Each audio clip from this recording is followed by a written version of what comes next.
மீனராசி அன்பர்களே, 3 கிரகங்களினுடைய சேர்க்கை உங்களுக்கு ராசியில் அமைகிறது. பேச்சுக்களில் சற்று நிதானமாக இருக்க வேண்டும். திடீர் பயணங்களினால் உங்களுக்கு சில அலைச்சல்கள் இருக்கும். சகோதர சகோதரிகளிடத்தில் கவனமாக அவர்களுடைய தேவைகளை உணர்ந்து பேசுதல் வேண்டும், செய்ய வேண்டும். கோப உணர்வுகளை தவிர்ப்பது நல்லது. புரிதல் என்பது அவசியம். வீடு மனை நிலம் சார்ந்த விஷயங்களில் கவனம் செலுத்துவீர்கள். சுபகாரியம் சம்பந்தமான விஷயங்களுக்காக பணம் விரயமாகலாம்.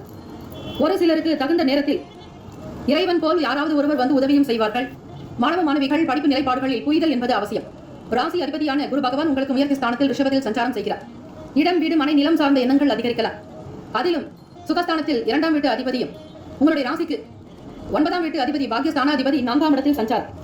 ஆகவே மீனராசி அன்பர்களுக்கு கிரக அமைப்புகள் கோள்கள் எப்படி நகர்கிறதோ அதற்கேற்றபடித்தான் உங்களுக்கு பலன்களை இருக்கும். உடல்நலம் மனநலம் சார்ந்த விஷயங்களில் கவனமாக இருப்பது நல்லது. மனதில் கற்பனை சார்ந்த சிந்தனைகள் மேம்படும். ஒரு சிலருக்கு ஓய்வுகள் கிடைக்கும். ஒரு சில விஷயங்களில் அதிக நாட்டங்கள் உண்டாக்கும். பொழுதுபோக்கு மற்றும் அதை சார்ந்த நிகழ்ச்சிகளில் ஆர்வங்கள் அதிகரிக்கும். சுதந்திர போக்கோடு இருக்க நினைப்பீர்கள். சில வேலைகள் உங்களுக்கு காலதாமதமாகவே நடக்கும். பேச்சினால் சில வேலைகள் கெடலாம். கவனமாக இருப்பது நல்லது.